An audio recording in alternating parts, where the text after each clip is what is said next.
El draft de 2014 es uno que se presentaba con muchísima ilusión, con 3 nombres principales en la cabecera de aquel año que compartían el debate de quién iba a ser el número 1 del draft. Comparaciones maravillosas, ¿no? Con LeBron James o con Carmelo Anthony incluso. Luego es un draft, Sergio, que no ha terminado siendo tan potente y que de hecho el mejor jugador no está ni siquiera en la primera ronda. Hoy tenemos por delante, creo que un ejercicio muy interesante como es un redraft. Muy buenas, Nacho, bienvenidos y bienvenidas aquí a NBA House en Gigantes Podcast. Y has hecho un tremendo spoiler de quién es el mejor jugador de este draft de 2014, pero bueno, más o menos lo has dejado un poco entrever. Tampoco es mucho spoiler. No es mucho spoiler. Está bastante Vamos claro. a ser justos, Pero sí, te recojo el guante porque yo recuerdo que ese draft de 2014, esa previa de todo lo que parecía que iba a ser, que venían estrellones, venían jugadores llamados a cambiar completamente el baloncesto. Y la verdad es que sí, pero no de la manera que lo esperábamos o no con los nombres que teníamos encima de la mesa en ese momento.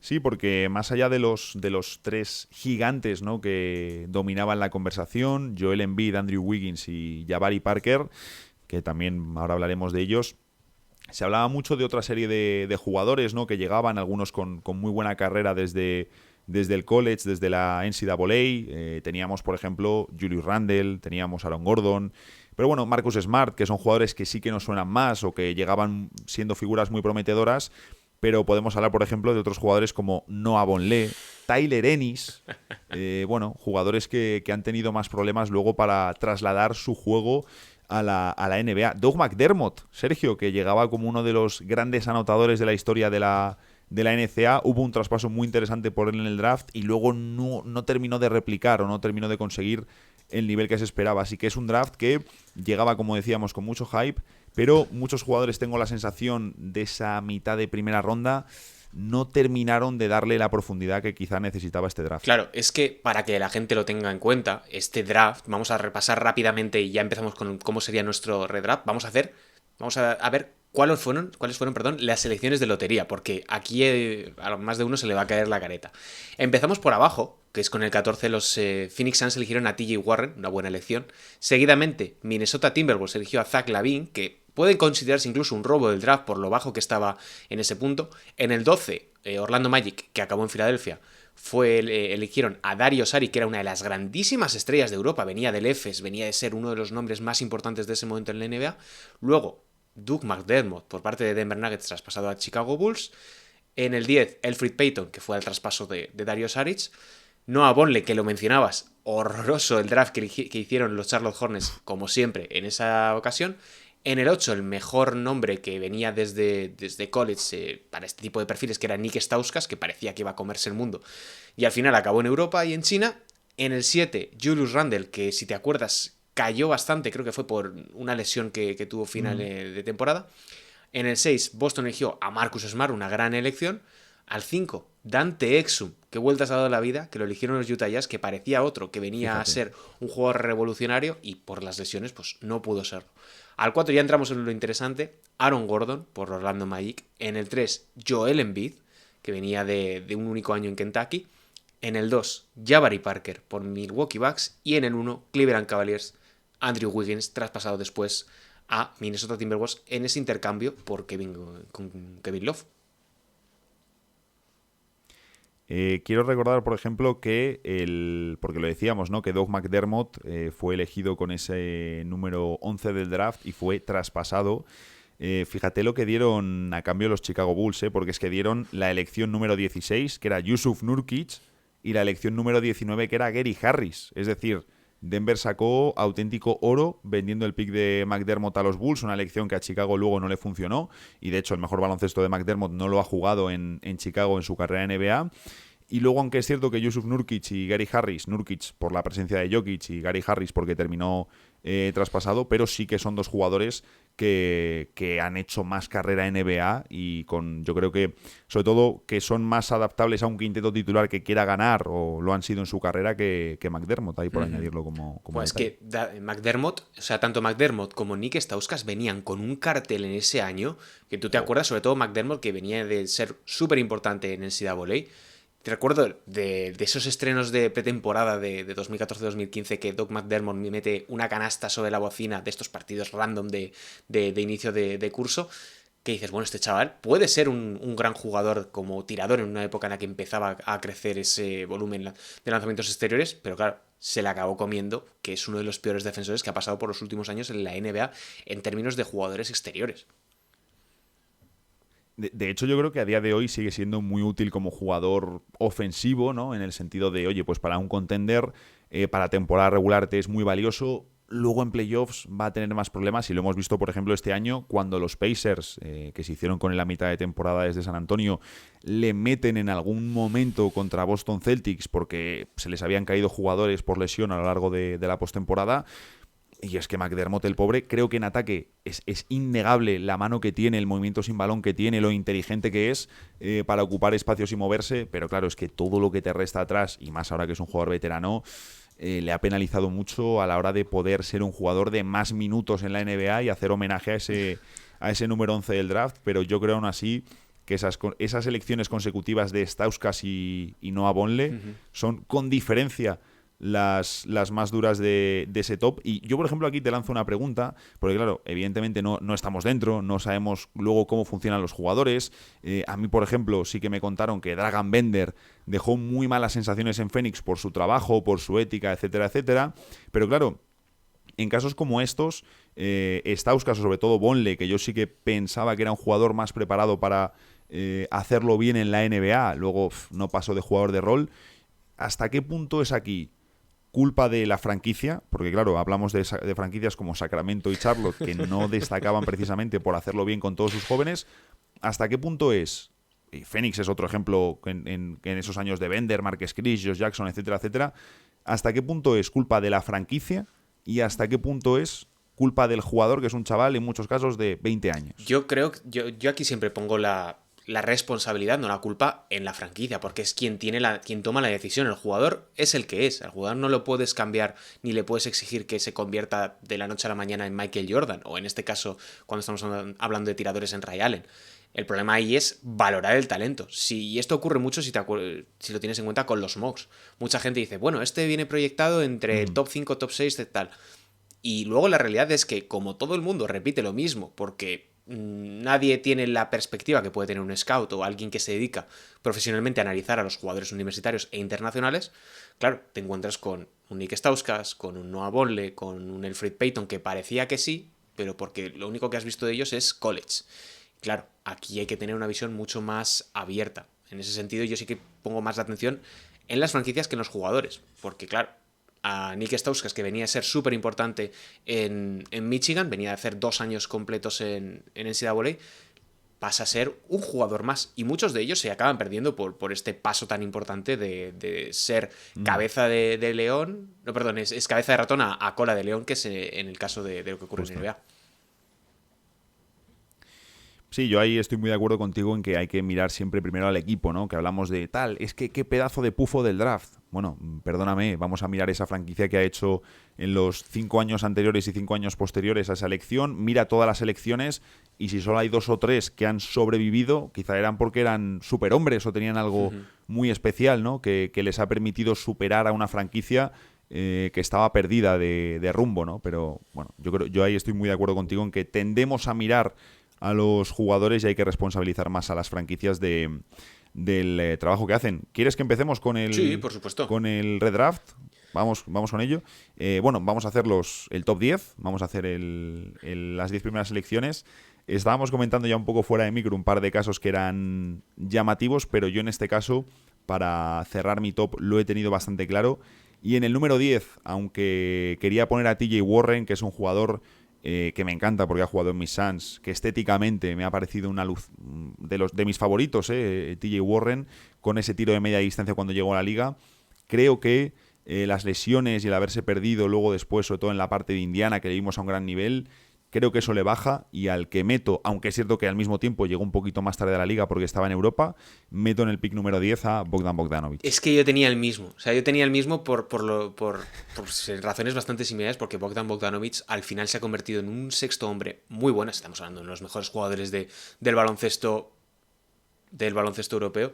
Y Y claro, aunque hemos visto en equipos menores como han sido Sacramento Kings, como ha sido Atlanta Hawks en estos últimos años, a mí me parece un extraordinario anotador. Veremos si acaba saliendo traspasado en esta reconstrucción que está haciendo ahora mismo Atlanta.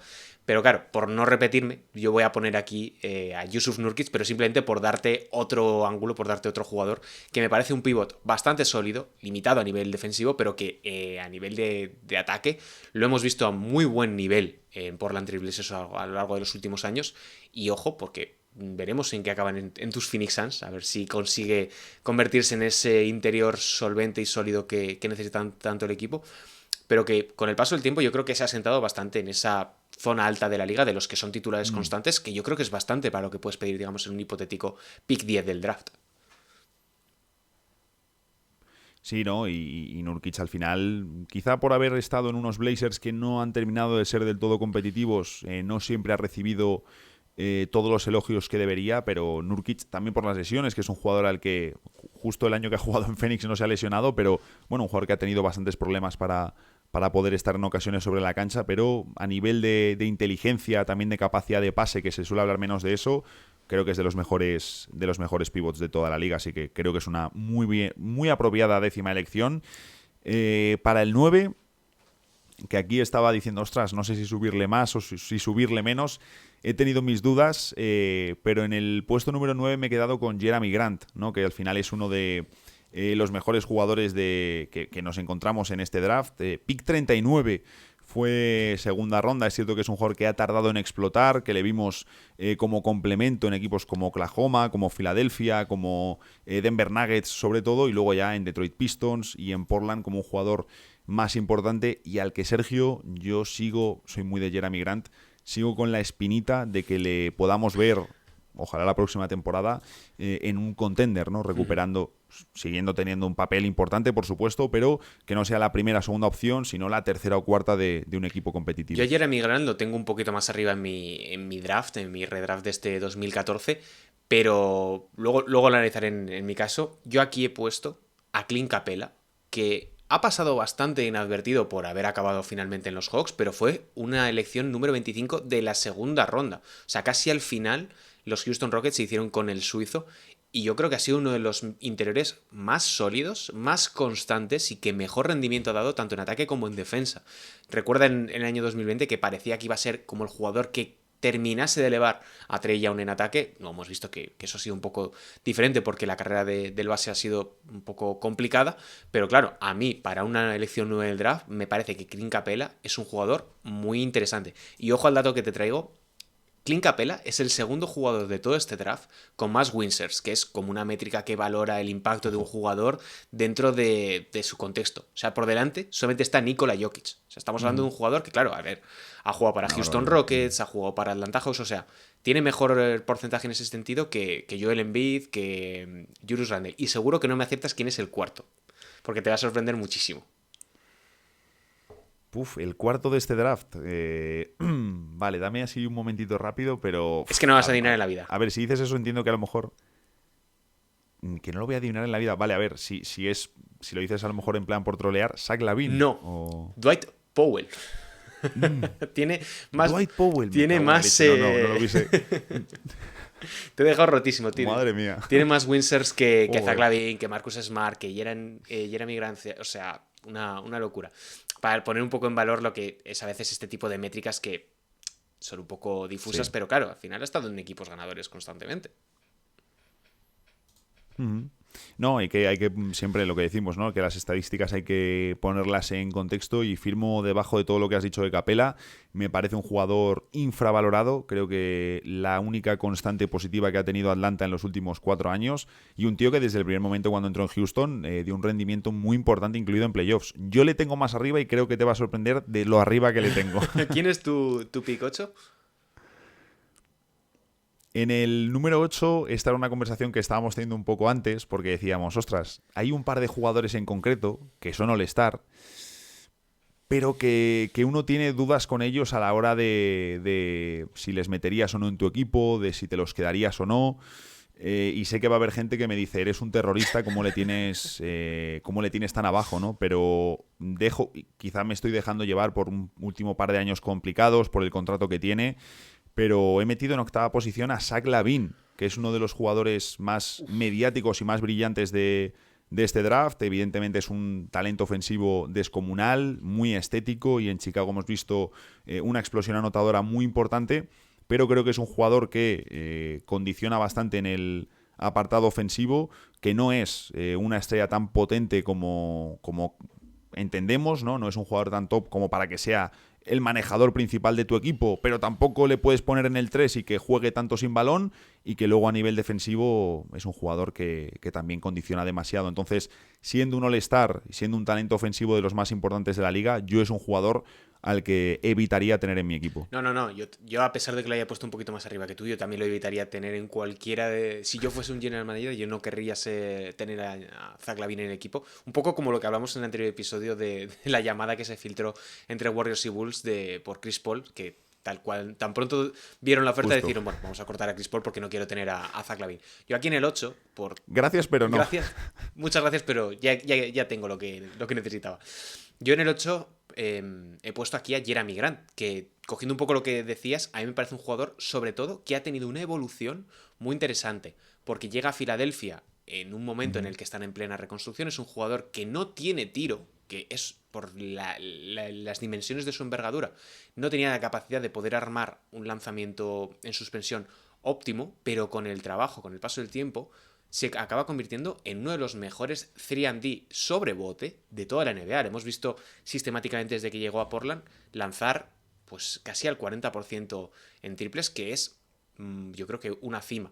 Le hemos visto ser importante en Denver, le hemos visto ser importante en Oklahoma, en los Pistons evidentemente no, y en los Blazers tampoco. Pero claro, a mí me parece un jugador que para un pick 7, pick 8 del draft, muy interesante. Más que probablemente lo que decías tú de Zach LaVine. Claro, es que yo aquí el debate interno que tenía era, ostras, sí, Zach LaVine, cuando tú te metes en Wikipedia, ¿no? En cada draft, que te señalan con unos colorcitos quiénes son All-Star, quiénes no han jugado en la liga, quiénes son MVP y demás. Claro, Zach LaVine te aparece resaltado, y es en un draft donde tienes pocos All-Stars, pues es uno de los que te aparece resaltados.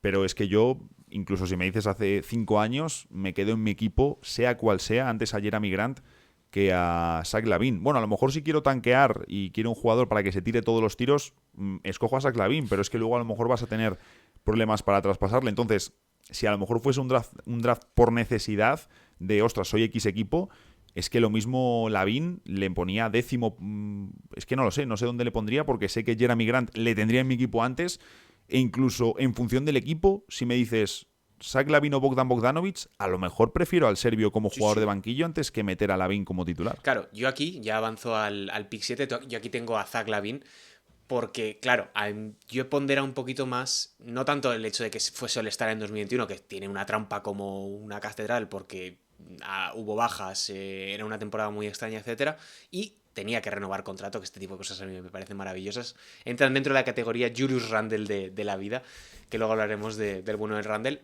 Me parece que es un muy buen anotador, pero es un anotador unidimensional. Y hay veces que los equipos necesitan jugadores de ese perfil, jugadores que simplemente les des el balón y anoten. TJ Warren, Jordan Clarkson, etcétera, que también es de este draft Jordan Clarkson. Yo lo he puesto en el pick 7, de hecho he hecho un cambio de última hora para incluirlo aquí, y a mí me parece un jugador que, sin ser santo de mi devoción, yo creo que para llegar hasta este punto del draft, que estar fuera del top 5 pero dentro del top 10, me parece óptimo. Sí, sí, sin duda, sin duda. Aquí yo pues lo que he hecho ha sido poner al otro, ¿no? Si teníamos las dudas con dos All-Stars de dudoso rendimiento y tal, yo al que he puesto por delante es a Julius Randle, ¿no? En el 7 Randle y en el 8 LaVine. Sí que tengo la sensación de que Randle... Bueno, sensación no. Randle puede ser mucho mejor jugador que LaVine, por el perfil que tiene, por ser un 4 de semejante potencia, porque al final Randle sí que es uno de esos jugadores que dices, es muy claro que su posición es la de 4 y es donde mejor rendimiento puede sacar. Y siempre he visto en Randle un jugador que cuando es inteligente, que cuando ataca al aro, también es un jugador que ha tardado en convertirse en el talento All-Star que es hoy en día en los Knicks, siguiendo esa evolución de Lakers, de Pelicans y ahora en Nueva York. pero sí que tengo la sensación de que Randle, Sergio, se desvía un poco en el momento que firma ese contrato por el máximo con los Knicks, que luego han salido incluso informaciones de que él sentía, ¿no?, que tenía que demostrar que era la estrella y para eso le veíamos realizar tiros que no había realizado tanto en su carrera, ¿no? Ponerse a lanzar mucho desde media distancia sobre bote en vez de atacar el aro, que es lo mejor que tiene. Entonces yo creo que Randle sí que es más diferencial que Lavin, sí que me deja muchas dudas, obviamente, luego de cara a playoffs, pero creo que es un jugador que ha demostrado que es más fácil ganar con él y que tiene más posibilidades de ser un jugador diferencial en la NBA. Yo, ya te digo, lo tengo ahora en mi pick 6 por ir avanzando un poco la conversación. Se le han dado muchos palos a Julius Randle, muchas veces merecidos, pero estamos hablando de un jugador que progresivamente ha sabido evolucionar, ha sabido encontrar su espacio, que no ha sido fácil porque en esos Knicks era difícil conseguir ser importante de manera consistente. Y otro punto que me parece fundamental, y es que Julius Randle llegó a la NBA 10 años tarde, porque si este jugador, este perfil, este 4 tan versátil, tan rápido, capaz de jugar por fuera y por dentro y al poste bajo, hubiera llegado, ponte, en el año 2007, en el año 2008, estaríamos hablando de uno de los mejores jugadores de la competición, independientemente de si tirase triples, si defendiese más o mejor, o si se tirase todas de manera muy forzada. Si Julius Randle llega 10 años antes a la NBA, estamos hablando de un pepino como jugador, o sea, sería un estrellón. Le pasa lo mismo que al pobre Jahlil Okafor. Sí, sí, además es que me imagino, ¿no?, a Randle perfectamente batallando con los Garnett, con los Tim Duncan y compañía en ese puesto de 4. Es un jugador muy potente y que si se aplica puede verdaderamente parar físicamente a muchos jugadores y poner en compromisos a muchos en ataque. Es uno de los más potentes sin duda cuando va de camino al aro con el martillo, que es un animal a mí Randle. Por un lado, es un jugador con el que tengo una relación de amor-odio, Randle, no lo voy a negar. Y en el pick 6, que es donde tú tenías a Randle, yo aquí he metido a Marcus Smart, que debo decir no soy un gran fan de Smart a nivel ofensivo. Obviamente ha progresado mucho en Boston, tanto con el tiro como en su toma de decisiones, pero el problema que yo tengo con Smart es, y creo que los Celtics era el problema que tenían y que también por eso le traspasaron y buscaron otro base, te da muchísimo en defensa. Obviamente ahí es uno de los mejores bases defensivos de toda la historia de la NBA y del baloncesto. Es un jugador súper diferencial, incluso con su flopping y con su acting, que ahí también es uno de los mejores.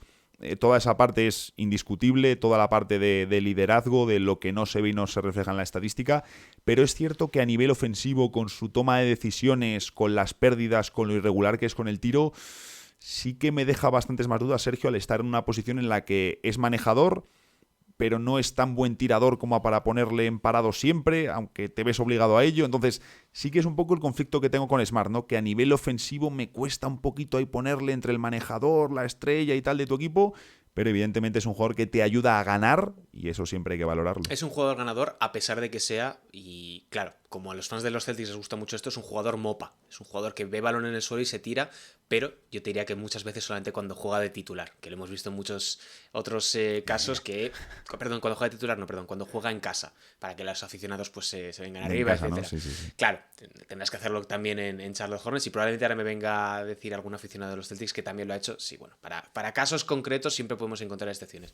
Yo a Marcus Smart lo tengo un poquito más arriba en mi draft y en el 5 yo tengo aquí al que fue número 1, que fue Andrew Wiggins, que parecía que venía a comerse el mundo, que hasta Drake le hizo una canción y al final el pobre Andrew Wiggins, yo creo que por una cuestión de que nunca fue capaz de superar esas expectativas que tenían con él, que venía a ser un jugador, recordemos, llamado a cambiar el baloncesto porque venía con mucha fuerza desde Canadá, fue uno de los grandes recruits de la generación de 2013, de la clase de 2013 en NCAA, pero claro, nunca terminó de dar ese paso adelante en ataque, nunca consiguió trasladar ese físico a la NBA, y claro, le vimos como un pick muy bestia en 2022 de 4 meses, en donde fue All-Star y campeón de la NBA siendo crucial como segundo mejor jugador de esos Warriors, pero ya, para de contar, porque el pobre hombre pues ha sido titular, pero no ha terminado de ser esa estrella. Incluso, como decíamos con Zach LaVine, su All-Star es trampa, porque casi fue impulsado por los K-Poppers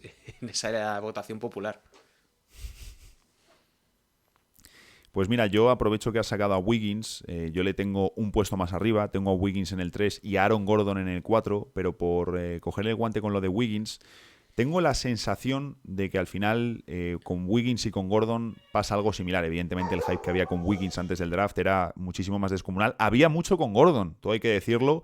Venía de Arizona, pero venía sobre todo con unos mixtapes de high school súper virales, que era un jugador, cómo puede tener ese manejo y esa capacidad anotadora con el tamaño que tiene.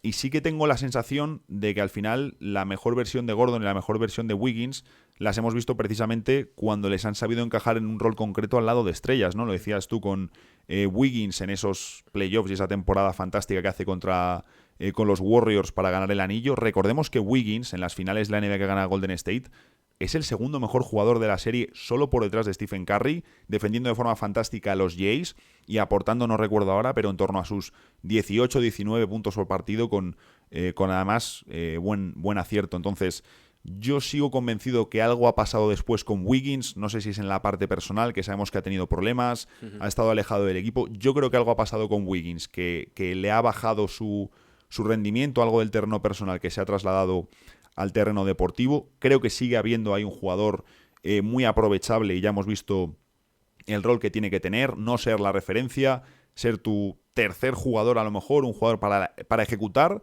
y que en defensa te va a dar mucho en la NBA actual. Entonces yo sí que me quedo con Wiggins un poquito más arriba porque creo que luego ha sabido reconducir su carrera y evidentemente el hype que había con tenemos aquí al nuevo LeBron, a tal, no hemos visto nunca de eso porque la versión ideal de Wiggins es un tío que te hace como el 3&D, por así decirlo, ¿no? Pero a nivel estrella, ¿no? Es un poco yo la sensación que tengo con Wiggins, Sergio. ¿Y quién es tu 5? Porque me has contado lo de Andrew Wiggins, pero no me has dicho quién es tu pick 5. Ah, no. Ah, pero has puesto a Wiggins en el 5. Claro. Ah, te he entendido que le tenías en el 4. No, estamos en el 5. Ah, bueno, me he liado yo aquí, la he liado de narices. Bueno, pues en el 5, vale, en el 5 es la que... Pues me he liado yo de narices. Bueno, he hecho ya aquí el...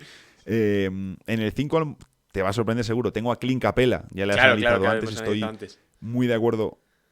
Sí, muy de acuerdo con todo lo que has dicho y simplemente señalar que le veo como uno de los pivots más infravalorados de la liga desde que llegó y creo que conseguir un perfil así con ese rendimiento es complicado. Yo, por coincidir, yo lo he puesto más abajo por una cuestión de que valoro más a otros jugadores. Y en el 4 me habías dicho que tenías a Aaron Gordon, ¿no? Porque yo aquí tengo a Marcus Smart, que me parece, como decías, un jugador extraordinario en lo defensivo, que se ha venido muy arriba muchas veces como atacante, que quizás si hubiese sido un poco menos motivado a nivel ofensivo, hubiese sido un mejor jugador dentro de Boston, pero creo que también las circunstancias le llevaron a ello.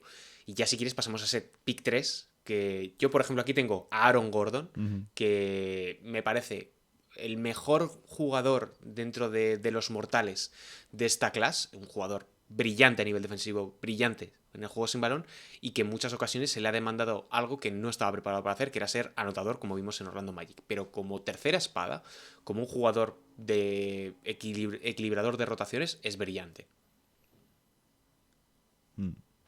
Sí, y además le hemos visto crecer mucho también con el balón en las manos, como manejador. Le hemos visto... Bueno, en general es que lo que le ha dado Gordon a Denver es una barbaridad, ¿no? Y aquí veamos un poco el tema que comentaba yo antes de los contextos de cada jugador. Wiggins en Minnesota decepcionó muchísimo. Estoy seguro que a él mismo fue el primero que se decepcionó por ver que no le daba para ser una estrella, que él no está construido para ser la referencia de un equipo, pero luego le insertas en un equipo que necesita un alero atlético, defensivo y tal, y lo hace muy bien en Golden State. De hecho, por perfil es el alero que siguen necesitando, pero que por lo que sea no ha vuelto a recuperar ese nivel. Y Gordon, lo que tú decías, ¿no? En Orlando le demandaron demasiado y le veíamos muy anotando más, pero siendo menos eficiente. Y en Denver destapando su mejor versión al lado de Jokic, un jugador fantástico que metería siempre en mi equipo. Y que, por ejemplo, Sergio, al igual que está Derrick White en el Team USA para los juegos, Gordon es un jugador que si a mí se me cayese de repente Kawhi por lesión, me lo intentaría llevar porque estoy seguro que es el típico jugador estrella que necesitas al lado de estrellas para hacer un rol de trabajo sucio y que seguro que en FIBA vendría muy bien. Es el Andrew Iguodala de esta generación. O sea, es el jugador que maximiza todo, que equilibra todo y además es súper inteligente. Lo que no sé si le conseguiríamos convencer para que dejase Málaga para irse con el Team USA, porque ya vimos que estuvo ahí el año pasado entrenando en Málaga a la vez que la selección estadounidense estaba también en Fuengirola. Y yo creo que no consiguieron, ¿eh? Sí. No, es que Málaga es buena ciudad para quedarse ahí. Entonces, si le tienen que mover a lo mejor a París, yo entiendo que se quede con Málaga, Sergio. Yo ahí, que voy mucho a Málaga cada verano, lo compro completamente. Entiendo que vamos a coincidir en el top dos, Sí, yo creo que que no aquí hay... es lo que menos historia Sí, tiene. no, yo creo que no tiene mucha duda. Yo en el 2 he puesto a Joel Embiid, pero casi no por desmerecer al camerunés estadounidense francés, esa retaila que tiene de nacionalidades, pero porque al fin y al cabo el mejor es Nikola Jokic. Y ya luego entramos en Jokic, pero Embiid creo Ujú. que es un perfil que difícilmente podíamos esperar que acabase convirtiéndose en este pedazo de jugador a nivel individual, uno de los mayores talentos en el uno por uno de toda la historia de NBA, en su tamaño estoy hablando, de un jugador de 7 pies, que claro, pese a las lesiones, ha acabado siendo MVP, ha acabado siendo líder de una franquicia y cambiando en cierta medida el juego, porque estamos viendo una anomalía que es un pivot dirigiendo la ofensiva de un ataque a nivel anotador, no como creador ofensivo, que es lo que hablaremos después con Jokic. Sí, ¿no? Y yo creo que más allá de todas estas cuestiones de las que ya hemos hablado aquí, de oye, su traslado del juego a playoffs, yo creo que eso lo podemos dejar en este momento a un margen y alabar también a una figura que es, yo nunca he visto a un jugador de este tamaño tener tanto talento ofensivo para poder anotar con lanzamientos en media distancia, en situaciones que son muy poco habituales para un jugador de su tamaño. Sí que tengo la sensación de que es un jugador fuera de época, ¿no? Que a Embiid, incluso habiendo adaptado mucho sus skills y sus recursos, sí que tengo esa sensación, ¿no? Que Embiid es un jugador fuera de época, que le hubiese venido mucho mejor ser de los 2000 o de los 90 o de cualquier otra época antes que la actual, pero evidentemente es un jugador bárbaro, uno de los mejores de la NBA hoy en día, y que una parte de mí, aunque entiende el hate, le da pena, ¿no? Que un jugador que tuvo un inicio tan complicado de Sí. carrera, tantas lesiones, que parecía que no lo iba a conseguir, que hubo tanta polémica cuando recibe aquel primer contrato de los Sixers, cuando parecía que iba a ganar el Rookie del año sin haber jugado. Por un lado, siento lástima que un jugador que ha sufrido tanto y luego ha terminado convirtiéndose en MVP, que era algo que en su día pues nadie daba un duro por ello, que reciba tanto hate, ¿no? Ujú. Es algo que algo ahí que digo, ostras. Estoy de acuerdo porque al final él, digamos que es un poco personaje, es un poco fantasmilla en ese sentido, que le gusta Sin incentivar ese duda. tipo de cosas, es lo que tiene jugar en Filadelfia. Pero claro, es que es un fuera de serie, es que es un tipo, yo creo que muy difícil para todo aquel que haya entrenado con jugadores grandes, ver a un jugador de 2'13 moverse así, con ese peso, con esa movilidad de pies, es algo espectacular. Y ya por coincidir en nuestro pick 1 del draft, una elección número 41, que hay que decirlo, hay que tener esa visión que tuvieron Denver Nuggets. Nikola Jokic, que es el líder en puntos totales, en Mm. rebotes totales, en asistencias, el jugador con más wins, más value over replacement, o sea, todas las métricas, Jokic gana a todo el mundo. Y creo que es un jugador, ya entraría yo dentro, no sé cómo lo ves Nacho, pero dentro de uno de los 25 mejores de toda la historia de la NBA. Por no Es ofender a que, nadie. es que He Jokic no dicho se baja de 25 ese por no escalón. ofender a nadie, ¿eh? Sí, no, es que estaba pensando, es que lo mismo puede ser incluso más, ¿no? Es que yo tengo muy claro que es el europeo más dominante que yo he visto y alguna persona me dice, no, pero Nowitzki y tal. Yo creo que Jokic a nivel NBA ha alcanzado evidentemente un escalón que yo no le he visto nunca a ningún jugador europeo y que en general te diría, Sergio, he visto a muy poquitos jugadores. Es decir, el pick de Jokic, que lo estamos viviendo ahora mismo, por mucho que este año hayan perdido, me da absolutamente igual. El pick de Jokic es una auténtica barbaridad. Es un jugador absolutamente dominante, que hace fácil lo difícil y que es muy sencillo construir un equipo a su alrededor, ¿no? Lo decías tú antes. Si Aaron Gordon en parte está jugando tan bien, es porque tiene a Jokic al lado. Si Jamal Murray puede brillar tanto en playoffs, es porque tiene a Jokic al lado, ¿no? Es decir, sería absolutamente incomprensible entender a estos Denver Nuggets y el título que han conseguido sin una figura tan dominante como la del Joker. Totalmente, y así ha quedado nuestro redraft del año 2014, que se cumple ahora justo el 10º aniversario de ese pedazo de draft que todo parecía que iba a cambiar la NBA. Inició además, si te das cuenta, un periodo de muchos años donde el draft tenía unos grandes nombres, tenía grandes estrellas, que en muchas ocasiones sí que ha terminado de convertirse en realidad, y otras, como ya veremos, hacemos más, si tenemos tiempo para hacer más episodios, todo lo contrario. Hombre, Seguro que sacaremos más de estos porque siempre es divertido hacer este ejercicio, ¿no? De revisar los nombres, de recordar el hype que había antes de llegar a cada edición, ver cómo han evolucionado, ¿no? Y al final te das cuenta de que la vida y el baloncesto lleva a cada uno por un sendero y que realmente nunca sabes lo que va a suceder, y lo que se suele decir en la previa de la mayoría de jugadores, en la gran mayoría de casos, nunca suele ser lo que terminan siendo. Totalmente, aquí nos despedimos Sergio Rabinal y Nacho Losilla desde NBA House, aquí en Gigantes del Básquet. Recordad que tenéis más contenido como el Gigantes Daily, el Zona de Gigantes y evidentemente todo en nuestra página web y revista en papel. Un saludo y hasta la próxima.